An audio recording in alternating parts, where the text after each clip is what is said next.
Good day sa lahat. So, ito na po yung ating latest na tool para sa Rain 101 na pang open line. So, unang-una, i-clear muna natin yung browser history at cache. So, pwede natin gawin dito yon sa, ayan, kita nyo naman yung tatlong dots sa taas. Settings, tapos hanapin nyo lang dyan. Clear. History. Ayan. All time dapat. Lahat yan dapat naka-check. So, i-delete nyo yung data. So, pag deleted na, open natin yung IP ng Rain 101. So, 192.168.0.1. So, click nyo lang enter. Tapos, dito yung pinaka-importante. I-set natin yung password sa ayan, admin. Yan dapat yung password na nakaset. So, pag dito nyo binago, pati yung Wi-Fi password, mababago. Magiging ganito yung password niya. Kung gusto niyo naman, web UI lang ang palitan nyo ng password, dito lang, uncheck nyo lang yon. Tapos, dito lang babaguhin. Ayan. What if naman nakaset up na yung inyong 101. So, naka-default password siya. Halimbawa, naka-default password. So, na-save nyo na yan, nakaset na. Paano baguhin yung password? Yung admin password para so, mag-login lang kayo para maging admin 12345 exclamation. So, punta lang kayo sa settings, login password. Yung current login password nyo, yun. Yung nailagay nyo. Tapos, baguhin nyo ngayon yan. Ang ilagay nyo is yung ito. Ito dapat ang ilagay yung password. Yan. May exclamation point yan sa dulo. So, click apply. I-double check nyo kung tama yung password na nakaset. Yan. Kasi pag mali ito, hindi gagana yung tool. So, login nyo lang, click login. Tapos, i-open nyo na yung tool. Ito. Click nyo lang yung logo na yon ulit. I-click nyo tong logo ng Damida. Ayan. Tapos, pwede na agad yung option 2. Basta sure kayo na nasa akin yung serial number. So, habang teka mali. Pwede nyo i-cancel yan. So, ito muna dapat pala. Sa Wi-Fi,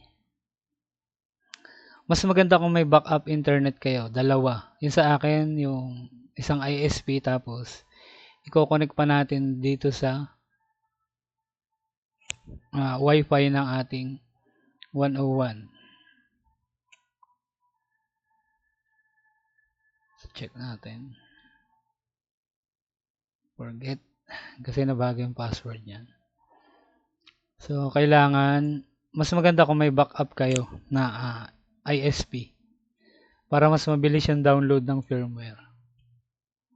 Saka online checking. Online kasi yung chine-check. So, ayan. Okay na. Connected na. Yung backup ISP. Tapos, direct sa 101. Pero mas maganda kung naka-LAN yung 101 nyo. Sa akin baligtad Ang LAN ko yung main ISP. Ang Wi-Fi ko is yung 101. Pero mas maganda kung ang naka-LAN yung 101. Tapos, so dito na tayo. Pag okay na yon, dito na tayo sa tool. So, click nyo lang yung Damida logo. Tapos, pwedeng diretso na sa option 2. Pero madalas kasi, syempre, kabado ka pa. Option 1 muna para medyo mawala yung kaba mo. Yan. Pag first time mong ginawa, syempre, option 1 muna. Yan, may checking kasi. Yan. So, eligible na siya. Ibig sabihin, ready na siya for update. So, press enter lang. Tapos, open nyo ulit yung tool. Ayan. Tapos, bago nyo simulan yung option 2, punta muna kayo dito. I-search nyo yung CMD. Open. Tapos, i-ping nyo yung 101 para mas sure. Ayan. Lakihan natin. Ayan. So, i-ping nyo para lang may monitor kayo kung nag-boot na o hindi pa. Type nyo lang ping 192.168.1 Dusty. Tapos, yan. Pag ganyan ang reply, maganda. Ibig sabihin, nadidetect yung 101. It's either 63 or 64. So, piliin na natin number 2. Yan. Authenticating. Yan, para makita nyo. Reading serial device. Ayan. Preparing update script. Huwag nyo nang gagalawin pag ganyan. Hintayin nyo lang. Makikita nyo dito sa ping natin, magta-time out yan bigla. So, para lang malaman nyo na tapos na yung firmware update. So, ayan. Baka medyo maliit pa. Ayan. Lakihan pa natin. So, hintayin. Huwag nyo gagalawin ha. Huwag nyo i-exit yan. Kasi ito na yung delikado. Huwag nyo gagalawin. So, wait lang natin tong mag-time out. Saka hintayin yung lumabas yung success dito. Pag success na, huwag nyo agad i-exit muna. Hintayin yung mag-boot yung 101 ulit. Hintayin yung lumabas yung ayan na, time out. Hintayin yung lumabas yung QR button tsaka yung settings button. Bago nyo exit tong tool. Ayan. Operation completed.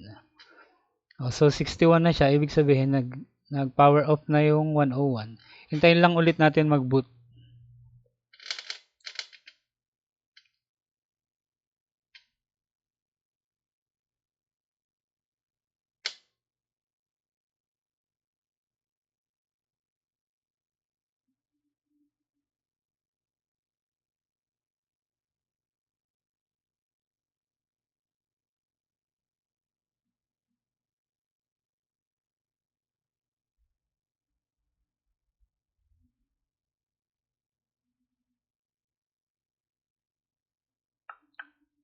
So, yan. May nag-inquire. Sorry. Naging silent ako for a while.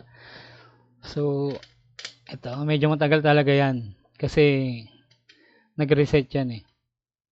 Ayan. Time out. Malapit. Booted na yan. Wait lang natin. At least 10 counts ng ping. Or 20. Mas maganda. Para siguradong lumabas na yung QR button at saka yung settings button. So, hindi ko nga pala napakita. Version 7 pala yung base ng ginawa natin kanina. So, kahit sa 5.2, pwede na tong tool na to. At sa modified firmware, gagana rin to. Kung halimbawa, naka-modified na yung firmware nyo, pwede nyo pa rin gamitin tong tool na to kung gusto nyo yung firmware ko. Magiging dalawa yung firmware nyo. Pwede nyo ibalik sa dati, i-boot sa dati. So, ayan na. Exit na natin to. Press enter nyo lang. Tapos, dito na tayo. Clear ulit natin yung history. History. Yan. Delete browsing data. Siyempre, all the time ulit. Tapos, i-close nyo yung browser. Tapos, i-on. Tapos, open nyo na yung IP. Advance. Tapos, click nyo yung, ayan. I-click nyo yung advance. Tapos, proceed. Ayan. Okay. Ayan na siya. Pag nagbago na yung kulay, ayos na. So, ito na yung feature ng ating 101 para makita nyo. Bahala na kayo kung ano ilalagay yung password. Pwede nyo nang baguhin yung password nito kasi tapos naman na. Na-flash na siya. So, ipapakita ko lang sa inyo yung features. So, dito, dati, ang default kasi nito is N77 lang. N7, oo. So, ngayon, dalawa lang yung hindi naka-select. Kaya, pag boot nito, matic detected yung 5G. Basta may 5G sa area nyo. At detected yung pinakamalakas na 5G. Agad-agad. Kasi, ayan na nga. Halos lahat ng supported bands dito sa atin, selected na. So, dito yung dev menu, yung pang-generate ng IMEI, pang-change.